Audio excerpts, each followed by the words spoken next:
The Spurs have a major decision coming up here as we get closer to the NBA offseason. With Greg Popovich's health in question, the next coach for the San Antonio Spurs needs to be somebody that we can trust.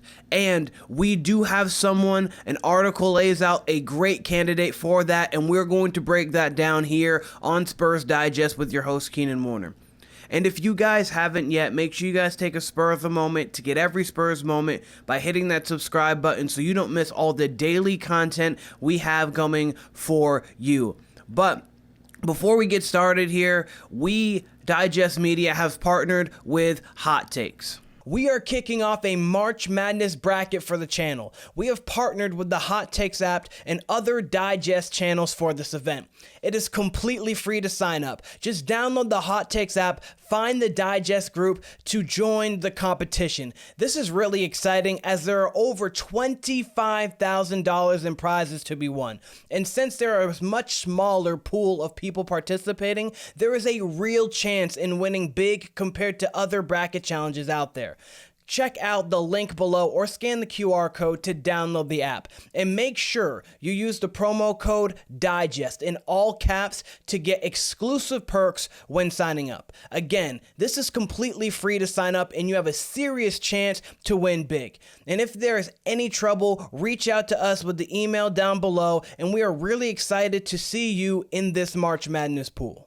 The NCAA tournament so far has been electric as expected. You've got some upsets like McNeese over Clemson. You have Arkansas over St. John. It's been great, but there's still opportunities to go there, place your bets, and go win some real money. But let's get into what we're talking about today. The Spurs may soon have the Suns to thank for the perfect Popovich replacement. The Spurs have a big decision to make this summer, including potentially replacing a legendary coach.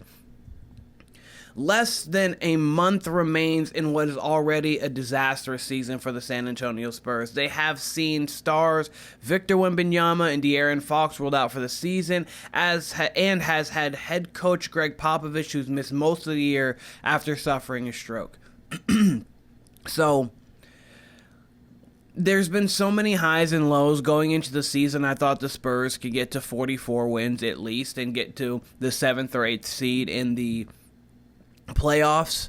And then that went down, and then it went back up with Fox, and then that's gone back down. So it's been not just a disaster, but it's been a roller coaster season. But the thing with the Spurs is they're so young that it's not like they have a short window right now. But moving forward, we cannot have a coaching carousel. We do not want to be one of those organizations that's moving through coaches every 1 to 2 years. We have all of the talent that we need. We've got future assets where we can even trade for more talent or just draft people because we draft well. We need the right coach to help mold these players and get the most out of this squad.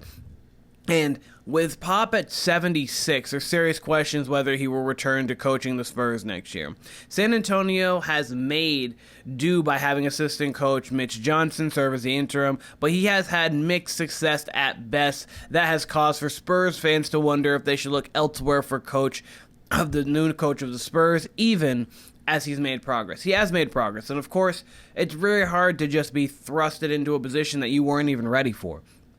I mean, obviously, prayers to Pop always, but no one knows he's going to have a stroke. It's not like we're just like, oh, yep, he's going there, and then Mitch Johnson wasn't prepared for this, so him having to just the next day be like, hey, you are the head coach and probably for the rest of the season. Figure it out. And it's a difficult position to be in, but obviously, they're in a difficult business, and you've got to make the best with what you can. Some of his rotations have been questionable. How much he's played, stars like Stephon Castle, his minutes for Wemby, and how he allocates those. There's been some things with Mitch Johnson that you see a lot of the good things. You can tell he has the basketball acumen as he is drawing up these plays, but at the same time, you see some things where you're like, I don't like that.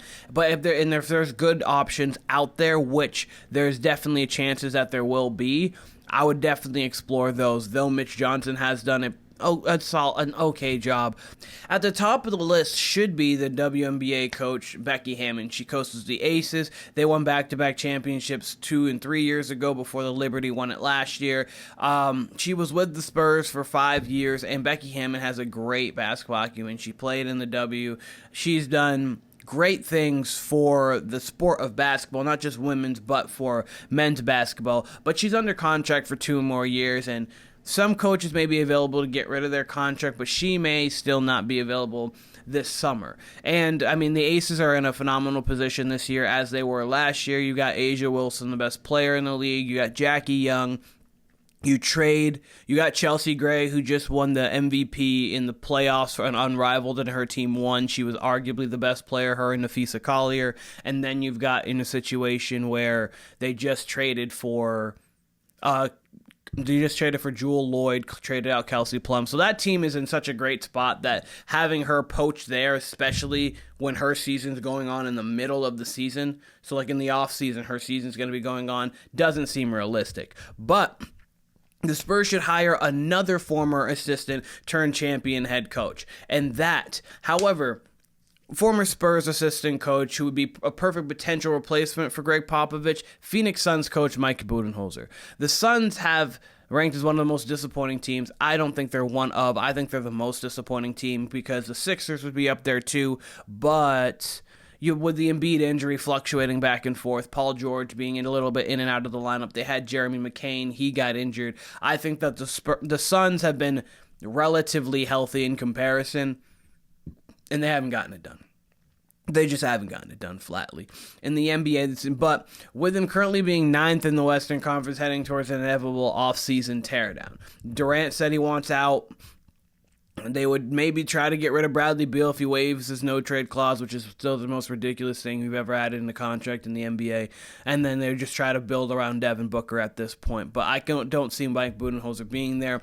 But that can include them trading Durant, Bradley Beal, waives no-trade clause that I just said. But they can move from the championship-winning coach Mike Budenholzer, who was top of Pop's assistant for 17 years before leaving the head coach. I mean, look at that. Mike Budenholzer has been a great coach in this league. He's done a lot of great things for different organizations. As it highlights here, he has gotten the Bucks. He was 271 and 120, which is about a 69% win percentage. Got a championship in 2021. That was a great run. A lot of things ended tough there because Giannis wasn't healthy. So after that run, they get to the second round of the playoffs and they lose in 7 to Boston. Giannis tries to close that thing out with 44 and 20 in Game 6, but then Jason Tatum drops a 46-piece in Milwaukee. And then in Game 7, I think it was Grant Williams hit a bunch of threes. That whole Boston Celtics team got hot in that Game 7. And after that, then you lose to the Heat in round 1. Giannis goes down with the back injury. Then it's Game 5. So things just didn't end very well for the Bucks and Mike Budenholzer's tenure there in Milwaukee. He also had led that Hawks team to 60-22 in 2014, 2015. Great coaching job during the regular season. That team did not have the star power to even remotely deal with LeBron James and Kyrie Irving. That series wasn't going to work out regardless. I get it. When you get Kyle Korver to be an all-star, great, but that wasn't going to work out. But he's shown to be a very good coach in this league. And if he could install something similar on the San Antonio Spurs as he did in Milwaukee, as he did in Atlanta, getting the most out of the players that are around him, that makes the most of Wemby's talents, then alone will make him worth hiring. All in all, with the Suns likely to clean house, Budenholzer might shake loose and the Spurs should have interest if he does. That is 100% true. The Spurs need to have interest in Mike Budenholzer if he does become available, because what other coaches, you have a guy who is familiar with Greg Popovich, and if Greg Popovich isn't on the sideline coaching, he's still going to want to have some sort of decision-making control in the organization. He doesn't want to just leave basketball forever. Basketball is his life. So he's going to want to have some sort of decision-making control there. And what better way than getting a guy who you loved, who you had as assistant coach for a long period of time. You won 4 championships with the guy, coming back and you guys could work in conjunction again. I think that would be a great hire for the San Antonio Spurs. Becky Hammon would be another one, but I realistically don't think that she's going to be. She's in a great situation right now in Vegas. That team is cooking. That team is going to continue to cook as long as A'ja Wilson's there. She is the best player in the W right now. I get Caitlin Clark's coming up, but A'ja Wilson is A'ja Wilson for a reason. So I think Mike Budenholzer would be the correct choice if he does come available this offseason and if Greg Popovich is not available to coach. But what do you guys think about that? Do you think Budenholzer would be the guy? Do you think we should go outside of that Spurs coaching tree? Or are we just going to be seeing Pop on the sidelines? Let me know what you guys think. This has been Spurs Digest with your host, Keenan Warner. I appreciate all of you guys, and I will be seeing you guys very soon.